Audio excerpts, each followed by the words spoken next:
Why do they dislike us so much? I was going to use the other word beginning with H. Why do they us? But I think if I use that word, I might get demonetized, or the video may be cancelled or something. So it's a difficult word to use these days. It's very difficult to actually say what you want to say, particularly on a platform like this. But why do they dislike us? I'm talking about the elites, the mainstream media, many people on one side of the political spectrum. I just am finding it very difficult to understand. Now, listen, I'm doing this because I'm exasperated, I'm frustrated.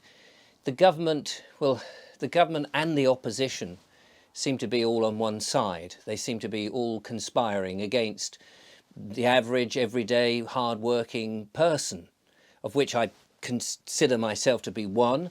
And of course, there are millions of us.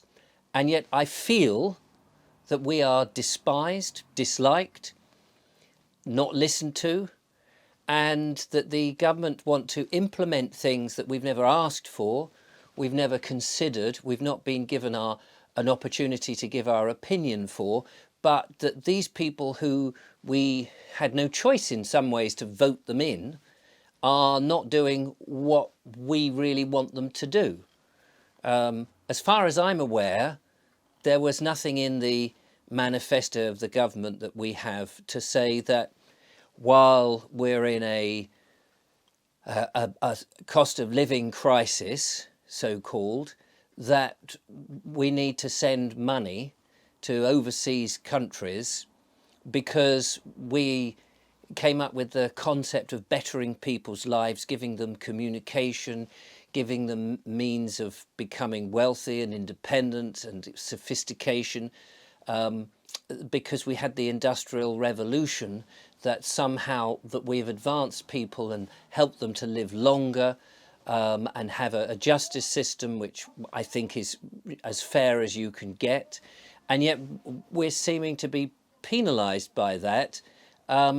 And we're now going to have to send money out of our tax money to pay for it, which just seems very strange. Because now, if everybody had voted for that, I'd have no problem with it, because I'd like to think that we at one time lived in a democratic society. I'm not sure that we do anymore, because the people whom somehow we've allowed to get into power have taken this power and decided that they're going to control us the way they want us, to push us into a cashless society, to make our lives traceable and acceptable, that we've got to follow a green agenda to the nth degree, which again, I don't think we really voted for. And we're following a science that we've not discussed and had enough debate about, and people who want to question and say, well, where is the actual proof? Are you sure you've interpreted this right? Should we not maybe go a little way on both sides of this argument, and then be shouted down that that's not right, that's not the way to consider things, you have to think in this way? I'm just very frustrated. Now, listen, I'm an entertainer. I'm not a politician. I don't know how to run the government. I don't know how you do these things. All I really want to do on my channel here, and my way of earning a living, is to entertain people, amuse people. I started off doing walks on this channel because it was the cheapest and easiest thing that I could do. Having been in theatre, having been on television, and realised that actually you need a bit of money to make the bigger entertainment stuff, and I don't really have any money. So I started off doing walks. I'm now doing this daily show made in England because I am one of those people who actually does love this country and its history and its customs and its traditions and things like the family, its history. And yes, we've made a few mistakes along the way, but we've learnt from them. We don't do them again. And I don't want to see it destroyed. But in doing my show, I just want to be silly, a bit fun, a bit English humour, a little eccentric, a little bit mad. So doing this type of thing, which I often do in a podcast I call The Naked Englishman, which only a couple of hundred people listen to when they can be bothered, and I don't blame them, because it's a very rambling load of old rubbish, and I'm not trying to promote it, by the way. But I do love my country, so I'm not used to this, but I feel that frustrated that I need to put out a video that just says, why do they dislike us? What have we done? Why do they want, for example, why do they want this global world? Why, when it's clearly obvious that most people in this country do not want open borders, that they don't want to just invite anybody in? Yes, we'll be helpful to people. Of course we will, those people in need.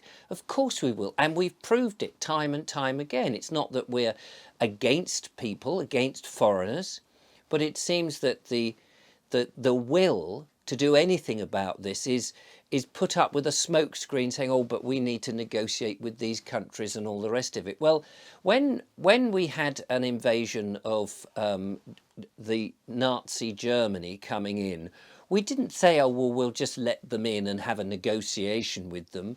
Once they were storming all around Europe, we decided we were actually going to get together and stop it. And we did repel them. Our boys in blue lost their lives going up, and the whole support network that supported them, all the unnamed heroes who were tapping out in the radar, in the home chain link radio direction finding stations, were sending the signals back. All the people at the ground crew who were keeping the Spitfires going, those people in the factories who were working all hours to make ammunitions to keep the aeroplanes, we all pulled together. I mean, I say we, the country. I wasn't there, of course I wasn't, but I'm extremely proud of what they did. We had something to fight for, and we had something to believe in. We had a leader who believed in our country. I don't think that we have any leaders in this country at the moment who believe in us anymore. They want us to go to a digital currency, so that they can see exactly what we buy, so that everything that we do is traceable.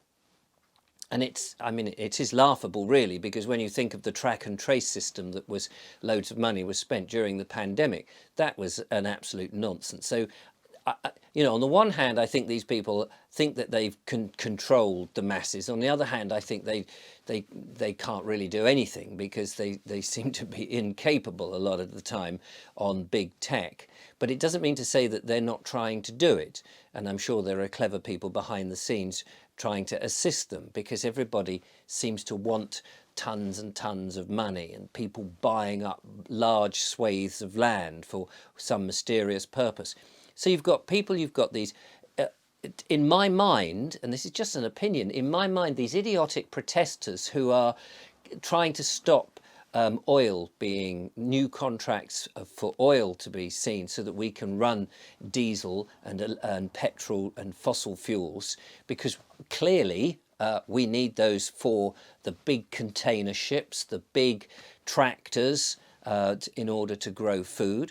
But at the same time, it seems that across the world, the farmers are being told that they are being priced off the land, so that nobody wants to grow food, which just seems incredibly idiotic to me. They want us to eat bugs and no longer have real meat.